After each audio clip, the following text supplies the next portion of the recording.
இந்த காலை தொழுகையிலே பங்கு பெறுகின்ற அத்துணை பேரையும் இறைமைந்தன் இயேசு கிறிஸ்துவின் திருப்பெயரிலே அன்போடு கூட வாழ்த்தி வரவேற்றுக் கொள்கின்றேன். நாம் யாவரும் எழுப்பி நின்று ஆண்டவரை நன்றியோடு போற்றுவோம்.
இறைவேண்டல் செய்வோம். வனாந்தரமும் வறண்ட நிலமும் மகிழ்ந்து கடுவழி கழித்து புஷ்பத்தை போல செழிக்கும். அது மிகுதியாய் செழித்து பூரித்து ஆனந்த களிப்புடன் பாடும். லீபனோனின் மகிமையும் கர்மேல் சாரோன் என்பவைகளின் அலங்காரமும் அதற்கு அளிக்கப்படும். அவர்கள் கர்த்தருடைய மகிமையையும் நமது தேவனுடைய மகத்துவத்தையும் காண்பார்கள். துதிக்கு தகுதியுடையவராய் இருக்கிற எங்கள் அன்பு நிறைந்த ஆண்டவரே, இந்த உலகை படைத்திருக்கிறீர். உலகத்திலே படைப்புகளின் மகுடமாய் மனிதர்களை சிருஷ்டித்திருக்கிறீர். உம்மை நன்றியோடு போற்றுகின்றோம். படைப்புகளை பண்படுத்தவும் பாதுகாக்கவும் ஆண்டவர் இந்த உலகத்திலே மனிதரை வைத்திருக்கிறீர். ஆண்டவருடைய நோக்கத்தை புரிந்து கொண்டு படைப்புகளினுடைய ஆண்டவருடைய மகத்துவத்தை காணத்தக்கதாக ஆண்டவர் எங்களுக்கு தினமும் அருள் புரிகிறீர். நாங்கள் எல்லாரும் ஒன்றிணைந்து எங்கள் ஆண்டவரை போற்றி துதிக்கத்தக்கதாக இந்த தொழுகையை தந்திருக்கிறீர். இத்தொழுகையில் கலந்து கொண்டிருக்கிற ஒவ்வொருவரையும் ஆண்டவர் ஆசீர்வதிப்பீராக. பாடுகின்ற பாடல்கள், படிக்க கேட்கின்ற திருமறையினுடைய உண்மைகள், நாங்கள் சிந்தனை செய்கின்ற ஆண்டவருடைய வார்த்தைகள் எங்களுக்கு பயனுள்ள முறையிலே இருக்க ஆண்டவர் அருள் புரிய வேண்டுதல் செய்கின்றோம். தொடக்கம் முதல் நிறைவு வரைக்கும் உடைய பேரருள் தங்கி இருப்பதாக இறைமைந்தன் இயேசு கிறிஸ்துவின் வாயிலாய் வேண்டுகிறோம். ஜெபம் கேளும் பிதாவே, ஆமென். நாம் யாவரும் எழும்பி நின்று பாமாலை 320வது பாடல் ஆ எண்ணில் 100 வாயும் நாவும் இருந்தால் என்று தொடங்குகிற 320வது பாமாலையை சேர்ந்து பாடி ஆண்டவரை போற்றுவோம்.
Oh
19வது சங்கீதத்தை நாம் முறைமுறையாக படிப்போம். முறைமுறையாக படிக்க வேண்டிய சங்கீதம் 19.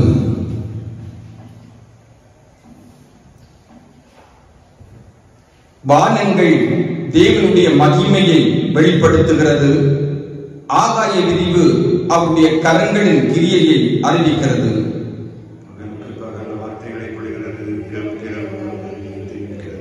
அவைகளுக்கு பேச்சும் இல்லை, வார்த்தையும் இல்லை, அவைகளின் சத்தம் கேட்கப்படுவதும் இல்லை. ஆகிலும் அவைகளின் சத்தம் பூமி என்னும் அவர்களின் வசனங்கள் உச்சங்களுக்கு கடைசி வரைக்கும் செல்கிறது. அவைகளை சூரியனுக்கு ஒரு கூடாரத்தை ஸ்தாபித்தார். அது தன் மணவரையிலிருந்து புறப்படுகிற மணவாளனை போலிருந்து பராக்கிரமசாலியை போல் தன் பாதையில் கூட மகிழ்ச்சியாயிருக்கிறது.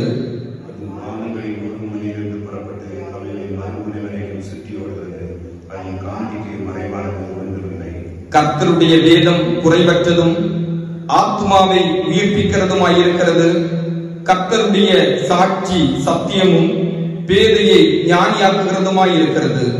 கர்த்தருடைய ஞானியின் செம்மையும் இருதயத்தை சந்தோஷிப்பிக்கிறதுமாயிருக்கிறது. கர்த்தருடைய கற்பனை தூய்மையும் கண்களை தெரிவிக்கிறதுமாயிருக்கிறது. கர்த்தருக்கு பயப்படுகிற பயம் சுத்தமும் என்றைக்கும் நிலைக்கிறதுமாயிருக்கிறது. கர்த்தருடைய நியாயங்கள் உண்மையும் அவைகள் அனைத்தும் நீதியுமாயிருக்கிறது. அவைகள் பொன்னிலும் இருந்த பசும்பொன்னிலும் விரும்பப்படத்தக்கதும் தேனிலும் தேன்கூட்டிலிருந்து உள்ளதும் தெளிதேனிலும் மற்றொன்றுமாயிருக்கிறது. அன்றியும் அவைகளால் உமது அடியேன் எச்சரிக்கப்படுகிறேன். அவைகளை கை கொள்ளுகிறதுனால் மிகுந்த பலன் உண்டு.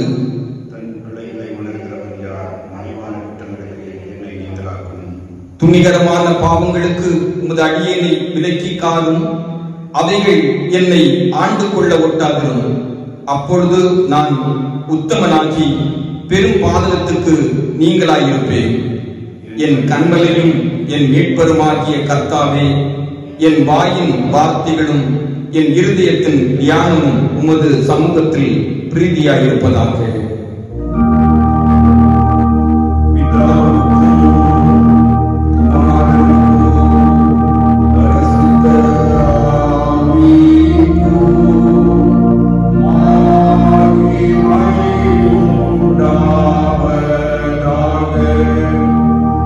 ஆகிலும்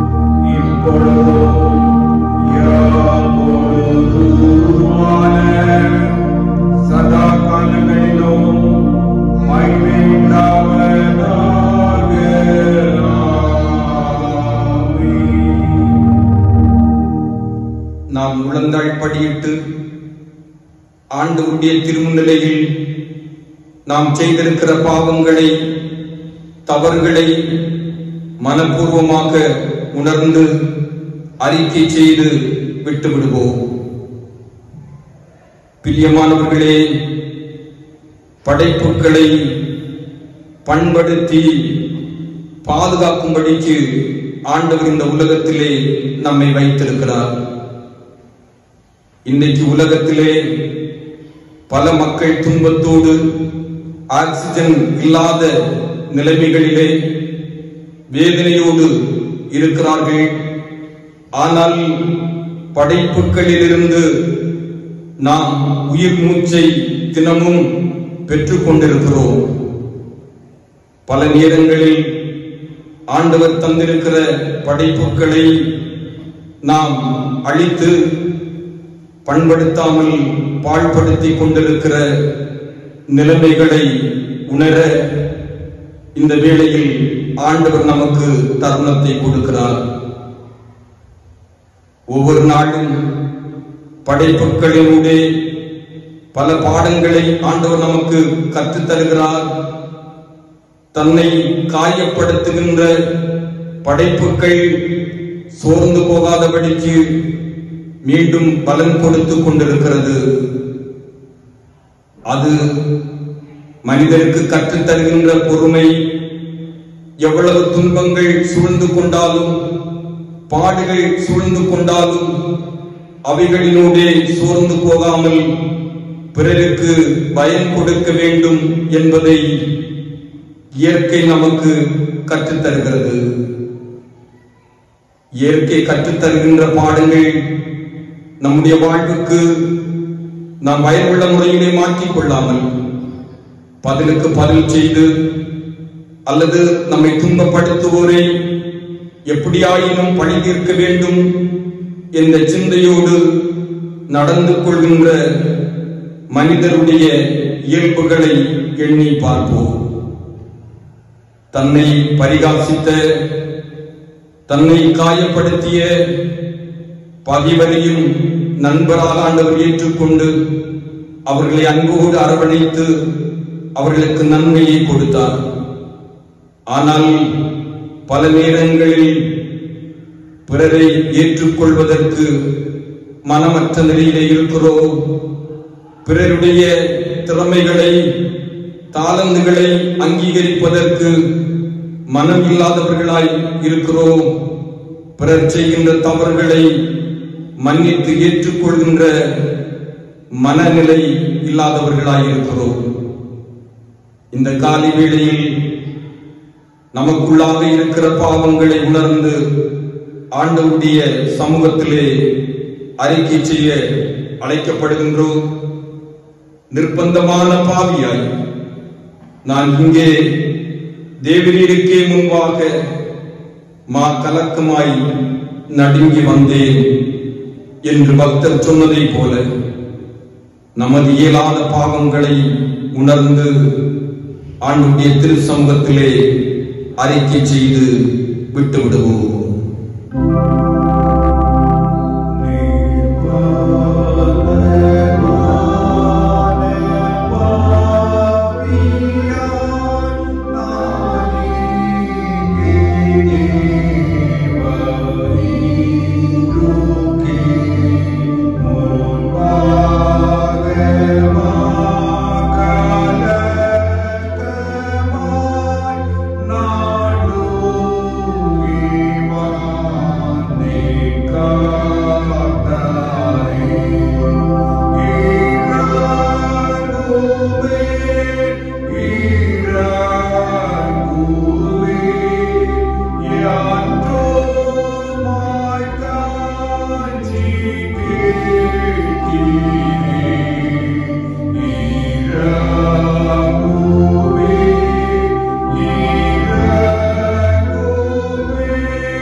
அனைத்து ஆற்றலும் மிகுந்த அருளும் நிறைந்த ஆண்டவர் உண்மையாக தவறுகளை உணர்ந்து அறிக்கை செய்து விட்டிருக்கிற ஒவ்வொருவருக்கும் பாவ மன்னிப்பை கட்டளையிட்டு அருளி தொடர்ந்து பாவம் செய்யாதபடிக்கு தமது தூயாவியாரும் வழிநடத்துதலையும் தேற்றுதலையும் நிறைவாக தந்தருளுவாராக.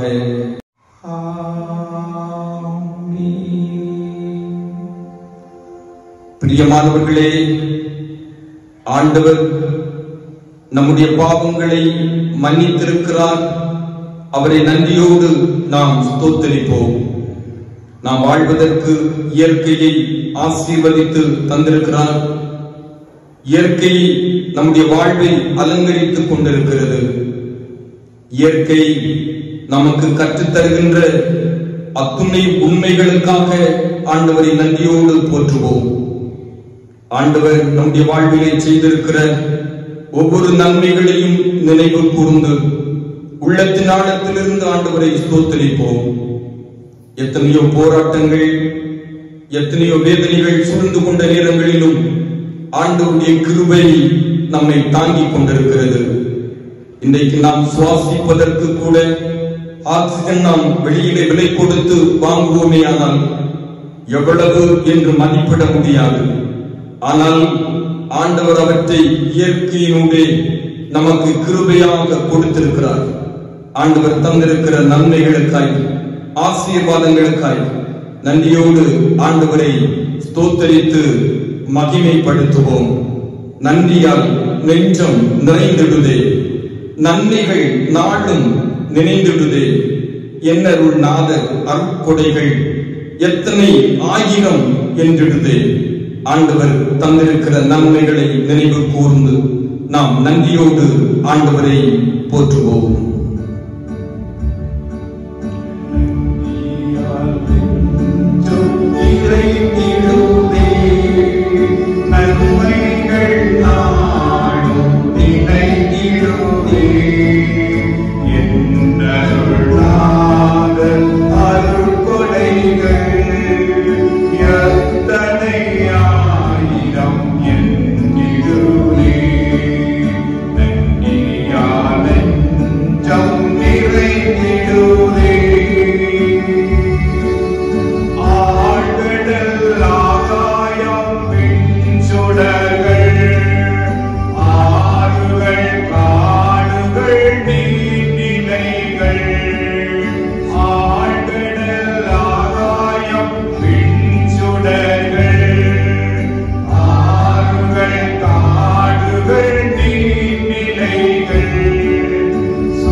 ஆண்டவருக்கு நன்றிகளை ஏறெடுத்த நாம் நமது ஆண்டவர் இயேசு கிறிஸ்து நமக்கு சொல்லிக் கொடுத்திருக்கிற வேண்டுதலை இணைந்து ஏறெடுப்போம்.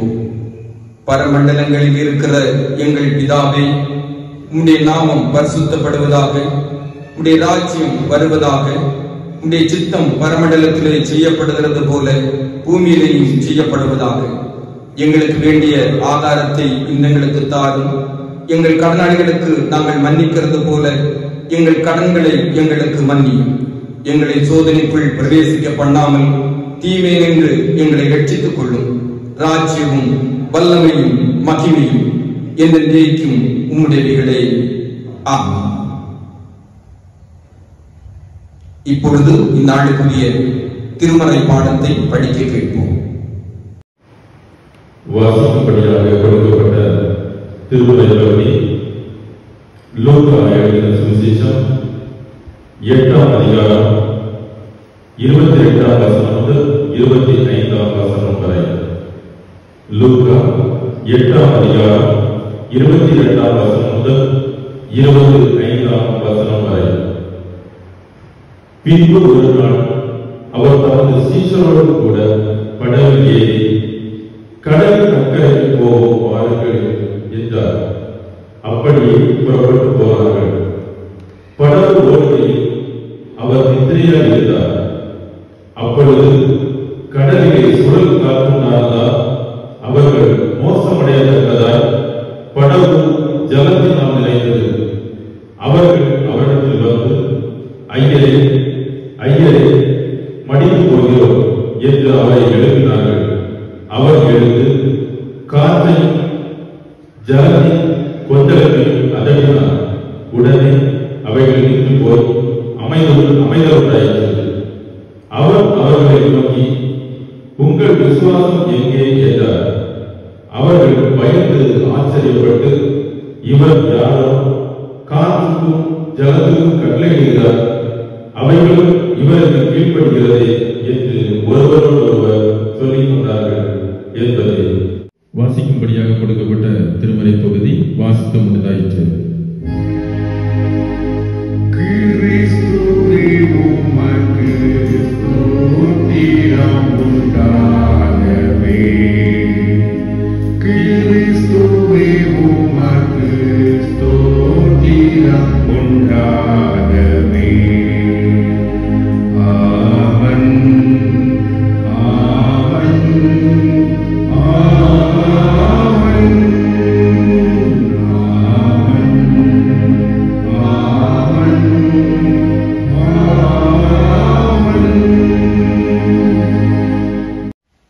கடவுளின் படைப்புகளுக்காய் நன்றி செலுத்துகின்ற இந்நாளிலே ஆண்டவருடைய படைப்பின் மகிமையை நினைத்து பாடல் புத்தகத்தில் 901வது பாடல், இத்தனை பெரிய உலகம், இதனை படைத்தது யார், இயற்கையாக முடியுமா என்ற பாடல் வழியாக ஆண்டவரை போற்றுவோம்.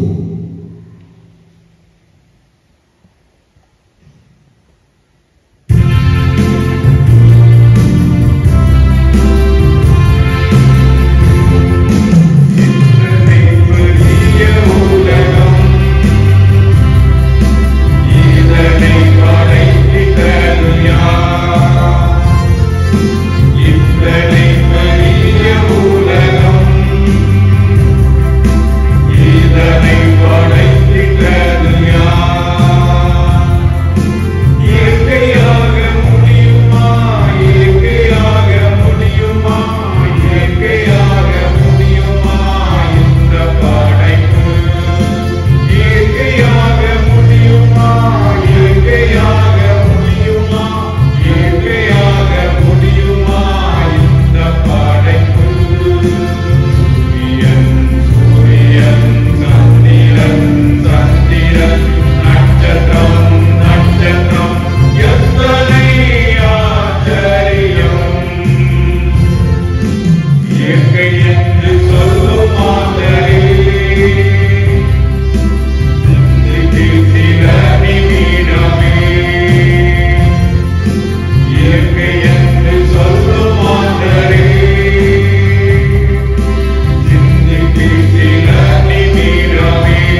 கிறிஸ்துவுக்குள் மிகவும் அன்பானவர்களே, இன்றைக்கு தென்னிந்திய திருச்சபை இயற்கையை குறித்த கரிசனையோடு கடவுளுடைய மாட்சியை வெளிப்படுத்துகின்ற படைப்பை குறித்து சிந்திக்கும்படிக்கு நம்மை அழைத்திருக்கிறார்கள். படைப்புகளினுடைய நாம் கற்றுக்கொள்ள வேண்டிய பாடங்கள் பல இருக்கின்றன. குறிப்பாக ஆண்டவர் உலகத்தை படைக்கும் பொழுது இயற்கை அனைத்தையும் படைத்து அந்த இயற்கையை படைத்த பிற்பாடு மனிதனை அவர் உருவாக்கி இந்த உலகத்திலே மனிதர்களை சிருஷ்டித்திருக்கிறார். காரணம், படைப்புகளை பண்படுத்தி பாதுகாக்க வேண்டும் என்கின்ற ஒரு பெரிய பொறுப்பை ஆண்டவர் மனுக்குலத்திற்கு கொடுத்திருக்கிறார். இந்த படைப்புகளை குறித்து சங்கீதம் 19:1 வசனம் சொல்கிறது, வானங்கள் தேவனுடைய மகிமையை வெளிப்படுத்துகிறது, ஆகாய விரிவு அவருடைய கரங்களின் கிரியையை அறிவிக்கிறது. வானங்கள் கடவுளுடைய மாட்சியை அல்லது மகிமையை வெளிப்படுத்துகின்றது. இந்த படைப்புகள் எல்லாம் கடவுளுடைய மாட்சியை வெளிப்படுத்திக் கொண்டே இருக்கிறது. எப்படி படைப்புகள் கடவுளுடைய மாட்சியை வெளிப்படுத்துகிறது என்று சிந்தனை செய்தால், இந்த படைப்புகளை ஆண்டவர் மனிதனுக்கு மிக மிக ஆசீர்வாதமாக வைத்திருக்கிறார். ஆண்டவர் மனிதனை ஜீவ சுவாசத்தை கொடுத்து ஜீவ ஆத்துமா உடையவராக மனிதனை மாற்றினார். ஆதியாகமம் 2ஆம் அதிகாரம் 7வது வசனத்திலே ஆண்டவர் மனிதனுக்கு ஜீவ சுவாசத்தை அல்லது உயிர் மூச்சை கொடுத்து மனிதனை இந்த உலகத்திலே வைத்திருக்கிறார். மனிதன் வாழ்ந்து கொண்டிருக்கிறான். ஆனால் இந்த உயிர் மூச்சை கொடுத்த ஆண்டவர் தொடர்ச்சியாக மனிதன் சுவாசிக்கும்படிக்கு ஆக்சிஜன் மனிதனுக்கு தேவை என்பதை புரிந்து கொண்டு படைப்புகளினுடைய மனிதன் சுவாசிக்கின்ற உயிர் மூச்சை ஆண்டவர் இந்த உலகத்திலே கொடுக்கிறார் என்கிற உண்மையை புரிந்து கொள்ள வேண்டும்.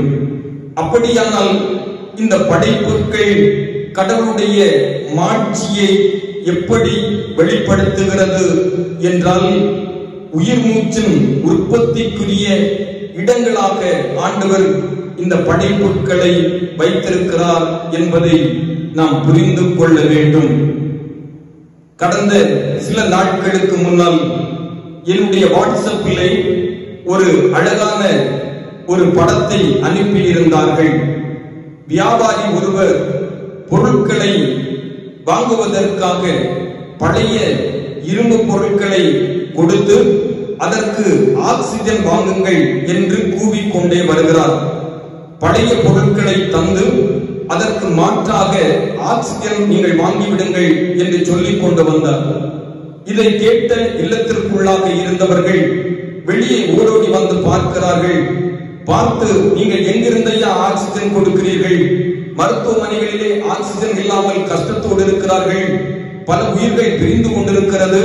இந்த சூழலில் எங்கிருந்து ஆக்சிஜன் நீங்கள் கொடுக்கிறீர்கள் என்று ஓடோடி வந்து கேட்க, அவர் பழைய பொருட்களை வாங்கிக் கொண்டு தன்னுடைய வாகனத்திலே கொண்டு வந்திருக்கிற மரக்கன்றுகளை அவருடைய கரத்திலே கொடுக்கிறார்.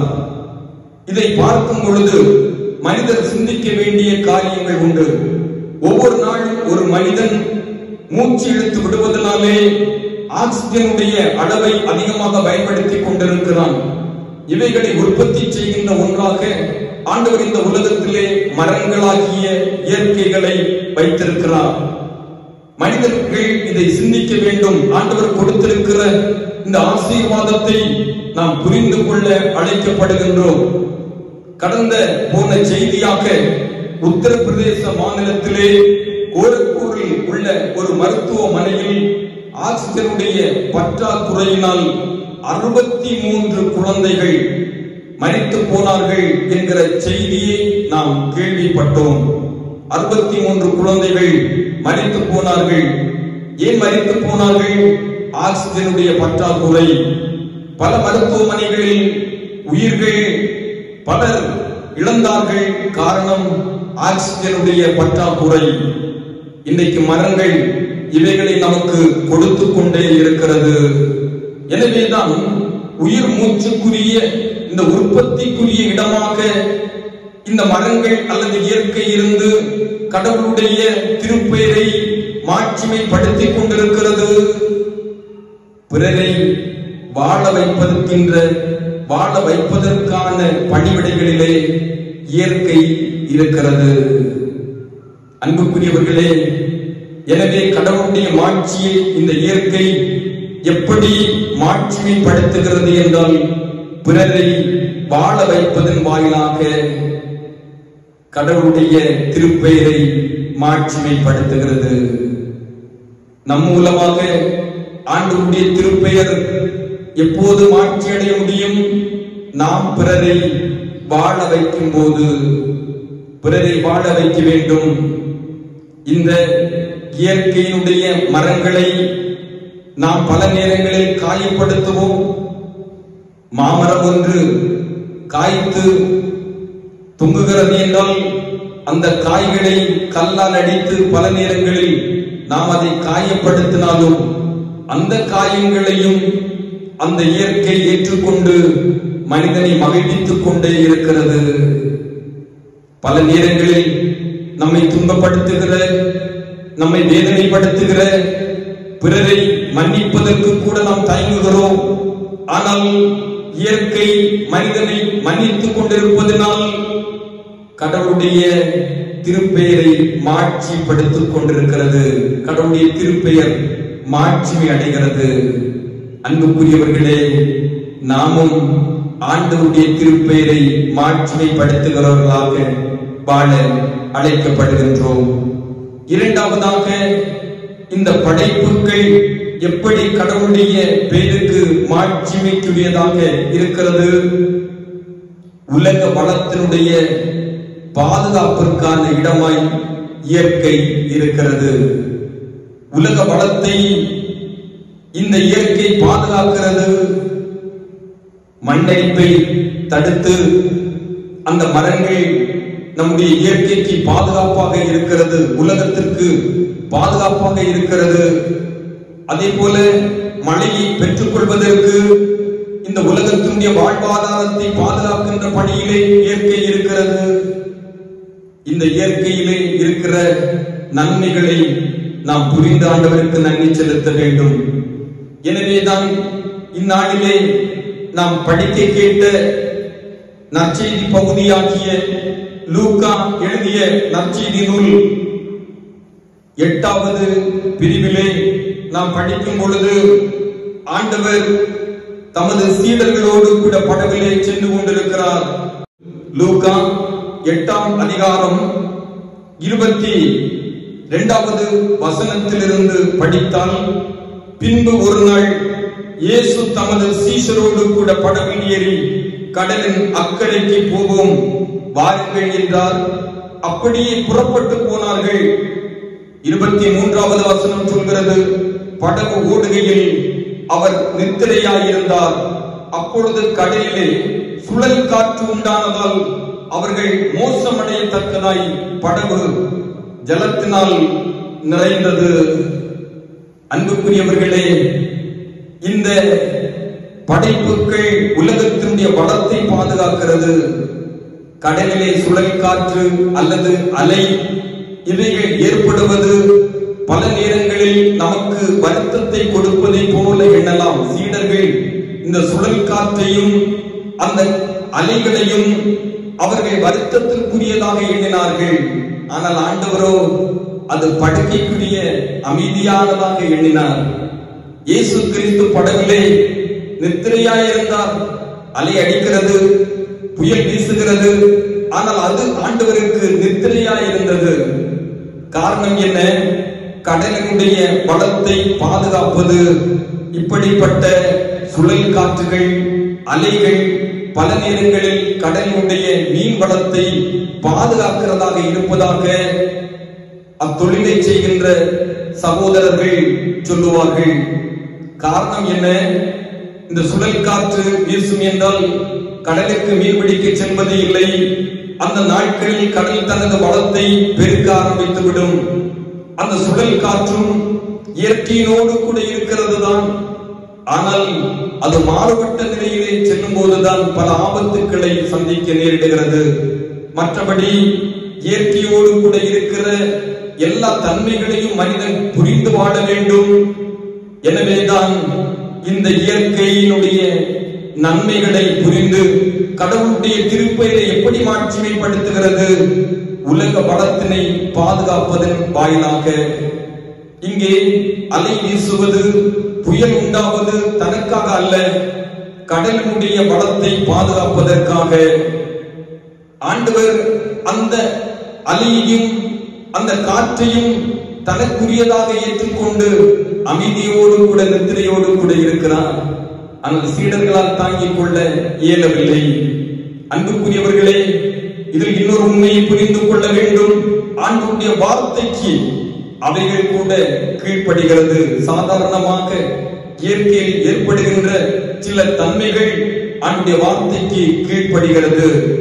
இந்த நாளிலே இயற்கையிலிருந்து கற்றுக்கொள்கின்ற இன்னொரு பாடம், இயற்கை கடவுளை எப்படி மகிமைப்படுத்துகிறது, உலக வளத்தினை பாதுகாப்பதன் வாயிலாக. நாம் மற்றவருடைய வளத்தினை பாதுகாக்க வேண்டும், மற்றவருடைய திறமைகளை அங்கீகரிக்க வேண்டும், மற்றவருடைய வாழ்வுக்கான நன்மைகளை தேட வேண்டும். அப்படி தேடும் போது கடவுளுடைய திருப்பெயர் மாட்சி அடையும்.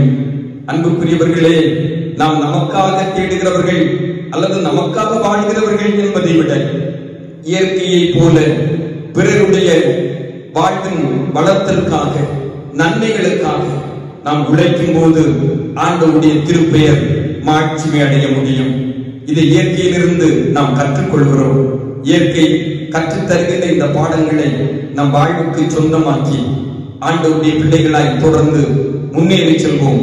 ஆண்டவர் நம்மையும் நம் குடும்பங்களையும் ஆசீர்வதித்து நடத்துவாராக. ஆமென். ஜெபம் செய்வோம். அன்பு நிறைந்த எங்கள் ஆண்டவரே, இயற்கை எங்களுக்கு தருகின்ற நன்மைகளுக்காக ஆண்டவருக்கு நன்றி செலுத்துகின்றோம். இந்த உலகத்திலே நாங்களும் பிறருக்கு நன்மை நிறைந்தவர்களாக வாழ ஆண்டவர் அருள் புரிய வேண்டுதல் செய்கின்றோம். இப்பொழுதும் ஆங்காங்கு இருந்து தேவைகளுக்காக ஜெபிக்கிற பிள்ளைகளை உடைய கரங்களில் அர்ப்பணிக்கிறோம். இல்லங்களிலே தந்திருக்கிற வயோதிப பெற்றோருக்காய் அவருடைய சுகபலனுக்காக ஜெபிக்கிறோம். வயோதிப காலங்களில் ஆண்டவருடைய கிருபையை தந்து தம்முடைய பிள்ளைகளை தாங்கி நடத்த வேண்டுதல் செய்கின்றோம். இல்லங்களிலே தந்திருக்கிற பிள்ளைகளுக்காய், குடும்பமாய் இருக்கிற பிள்ளைகளின் குடும்பங்களுக்காக ஜெபிக்கிறோம். அவருடைய வாழ்வு ஆசீர்வதிக்கப்படட்டும். குழந்தை செல்வங்களுக்காக ஆண்டுடைய சமூகத்தில் ஜெபிக்கிற பிள்ளைகள் நன்மைகளை மேன்மைகளை கண்டுகொள்ள ஆண்டவர் அருள் புரிய வேண்டுதல் செய்கின்றோம். ஆண்டவரே, வேலைகளுக்காய் காத்திருக்கிறவர் உண்டு, உயர் கல்விகளுக்காய் காத்திருக்கிறவர் உண்டு, வாழ்விலே வெற்றிகளுக்காய் காத்திருக்கிறவர் உண்டு. எல்லாருக்கும் ஆண்டவர் நன்மையை தர வேண்டுதல் செய்கின்றோம். நாட்களிலும் வைரஸ் பெருந்தொற்றினால் பாதிக்கப்பட்டு கண்ணீரோடு வருத்தத்தோடு இருக்கிற ஒவ்வொரு பிள்ளையுடைய கண்ணீரும் துடைக்கப்படட்டும். ஆண்டவர் தம்முடைய பிள்ளைகளுக்கு விடுதலையை தந்து நன்மையினாலே நிரப்ப வேண்டுதல் செய்கின்றோம். இருக்கிற இடங்களிலே உடைய கிருபை தம்முடைய பிள்ளைகளை தாங்குவதாக. தீவிர சிகிச்சை பிரிவிலே அனுமதிக்கப்பட்டு வருத்தத்தோடு இருக்கிற பிள்ளைகள் வேண்டுதலை ஆண்டவர் அங்கீகரித்து தம்முடைய பிள்ளைகளுக்கும் ஆண்டவர் நன்மையை தர வேண்டுதல் செய்கின்றோம். தந்தையே, எங்களை சுற்றி வாழ்கிற ஒவ்வொருவருக்காக ஜெபிக்கிறோம். அவருடைய சுகத்திற்காக ஜெபிக்கிறோம். அவருடைய பாதுகாப்புக்காக ஜெபிக்கிறோம். ஒவ்வொருவரையும் ஆண்டவர் தாங்கி நடத்துவீராக. வைரஸ் பெருந்தொற்று நோயை தீர்க்கின்ற பணியிலே ஈடுபட்டு இருக்கிற அரசுடைய பணியாளர்களுக்காய், மருத்துவத்துறையிலே பணி செய்கிறவர்களுக்காய், சுகாதாரத்துறையிலே பணி செய்கிறவர்களுக்காய், காவல்துறையிலே பணி செய்கிறவர்களுக்காய், தொண்டு நிறுவனங்களிலே பணி செய்கிறவர்களுக்காய், தன்னார்வ குழுக்களின் வாயிலாக பணி செய்கிறவர்களுக்காய் அவருடைய சமூகத்திலே ஜெபிக்கிறோம். மற்றும் பிற நிலைகளில் வேலை செய்கிற எல்லாரையும் ஆண்டவர் பாதுகாத்துக் கொள்ள ஜெபிக்கின்றோம். நாங்கள் எல்லாரும் நன்மைகளை கண்டுகொள்ள ஆண்டவர் அருள் புரிவீராக. திருச்சபையின் குடும்பங்களை ஆண்டவர் ஆசீர்வதிங்க.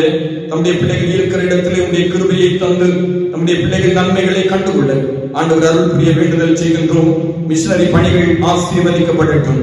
ஆண்டவரே, நம்முடைய குடும்பத்தின் பிள்ளைகள் பல இடங்களில் தங்கி இருக்கிறார்கள், தூர தேசங்களில் இருக்கிறார்கள்.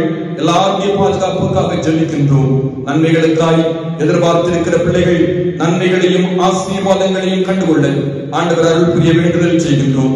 இப்பொழுதும் படைப்புகளை பாதுகாத்து பராமரிக்கின்ற நல்ல சேவைக்காக எங்களை அர்ப்பணிக்கிறோம். நாங்கள் எல்லாரும் எங்களுடைய இல்லங்களிலே முடிந்த வரைக்கும் மரக்கன்றுகளை நட்டு அவைகளை பேணி வளர்த்தவும், இயற்கையை ஆண்டவர் ஆசீர்வாதமாய் தந்திருக்கிறீர் என்பதை புரிந்து இயற்கையின் நலம் பேணவும் எங்களுக்கு உதவி செய்ய ஜெபிக்கிறோம். எங்களுடைய பேராயத்திற்காய், பேராயருக்காய் மற்றும் பேராயத்தினுடைய ஒவ்வொரு பணியாளர்களுக்காய் ஆண்டுடைய திரு சமூகத்திலே ஜெபிக்கிறோம். ஒவ்வொரு பணிவிடைகளையும் ஆண்டவர் ஆசீர்வதிப்பீராக உடைய கரங்களில் அர்ப்பணிக்கின்றோம். வருகின்ற காலங்கள் மகிழ்ச்சி நிறைந்ததாய் இருக்க ஆண்டவர் அருள் புரிவீராக. இறைமைந்தன் இயேசு கிறிஸ்துவின் வாயிலாய் வேண்டுகிறோம். ஜெபம் கேளும் பிதாவே, ஆமென். ஆண்டவருடைய வசனத்தை தியானித்திருக்கிற நாம் இயேசு கிறிஸ்துவிலே கொண்டிருக்கிற விசுவாசத்தை அப்போஸ்தலர் விசுவாச அறிக்கை வாயிலாக நாம் சேர்ந்து அறிக்கை செய்வோம். வானத்தையும் பூமியையும் படைத்த சர்வ வல்லமை உள்ள பிதாவாகிய கடவுளை விசுவாசிக்கிறேன். அவருடைய ஒரே குமாரனாகிய நம்முடைய நாதர் இயேசு கிறிஸ்துவையும் விசுவாசிக்கிறேன். அவர் பரிசுத்த ஆவியினாலே கன்னிமரிடத்தில் உட்பவித்து பிறந்தார். பொந்திய பிலாத்துவின் காலத்தில் பாடுபட்டு சிலுவையில் அறையுண்டு மரித்து அடக்கம் பண்ணப்பட்டு பாதாளத்தில் இறங்கினார். 3ஆம் நாள் மரித்தோடத்திலிருந்து எழுந்தருளினார். பரமண்டலத்திற்கு ஏறி சர்வ வல்லமையுள்ள பிதாவாகிய கடவுளின் வலது பார்சத்திலே வீற்றிருக்கிறார். அவ்விடத்திலிருந்து உயிருள்ளோரையும் மரித்தோரையும் நியாயம் தீர்க்க வருவார். பரிசுத்த ஆவியை விசுவாசிக்கிறேன். பொதுவாக இருக்கிற பரிசுத்த சபையும் பரிசுத்தவான்களுடைய ஐக்கியமும் பாவ மன்னிப்பும் சரீர உயிர்த்தெழுதலும் நித்திய ஜீவனும் உண்டென்று விசுவாசிக்கிறேன். ஆமென். உட்காருங்கள். நாம் யாவரும் எழுப்பி நின்று கீர்த்தனை 76வது பாடல் சுய அதிகாரா சுந்தரகுமாரா என்று தொடங்குகிற 76வது கீர்த்தனை பாடலை சேர்ந்து பாடுவோம்.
சாமியுலை பற்றும் தேவ காசருக்கு இறங்க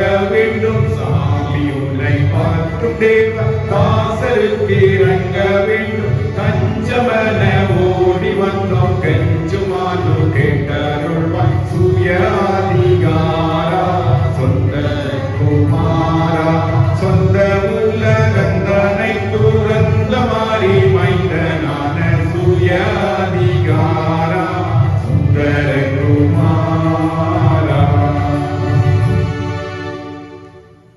இறைவேண்டல் செய்வோம். படைப்புகள் கடவுளுடைய மகிமையை வெளிப்படுத்துகிறது.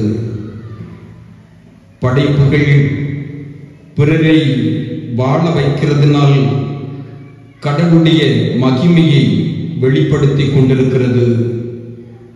படைப்புகள் பிறருடைய வளத்தை பெருக்குவதனால் கடவுளுடைய மகிமையை வெளிப்படுத்திக் கொண்டிருக்கிறது என்பதை கற்றுக்கொண்டிருக்கிற நாங்கள் ஒவ்வொரு வேளையும் கடவுளை மகிமைப்படுத்துகிற வாழ்வோடு முன்னேற எங்களுக்கு ஆண்டவர் உதவி செய்ய வேண்டுதல் செய்கின்றோம்.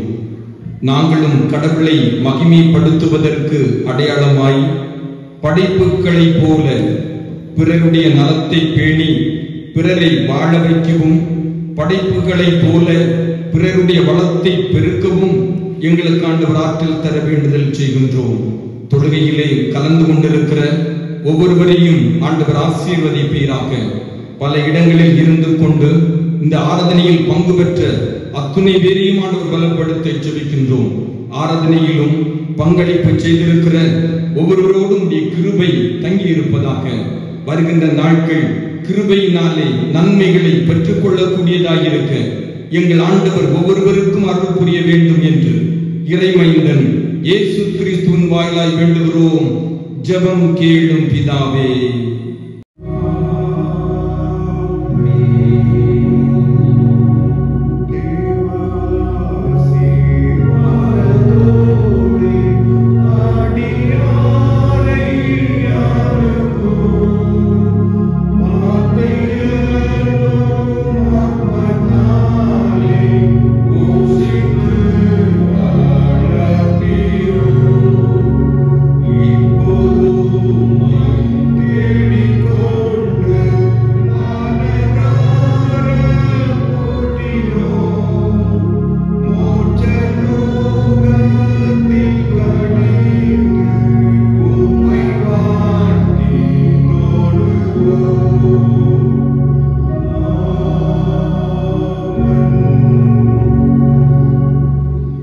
படைப்புகளை படைத்து பாதுகாக்கிற கடவுளுடைய அன்பும், படைப்புகளினுடைய கற்றுக்கொள்கின்ற ஒவ்வொரு வழிமுறைகளையும் தந்து வழி நடத்துகின்ற இயேசு கிறிஸ்துவினுடைய அருளும், படைப்புகளை ஒவ்வொரு நாளும் பாதுகாக்க வேண்டும் என்கிற உந்துதலை தருகின்ற தூயாவியாருடைய கூட்டுறவும் நம் அனைவரோடும் குடும்பங்களோடும் சதா காலங்களிலும் தங்கியிருப்பதாக.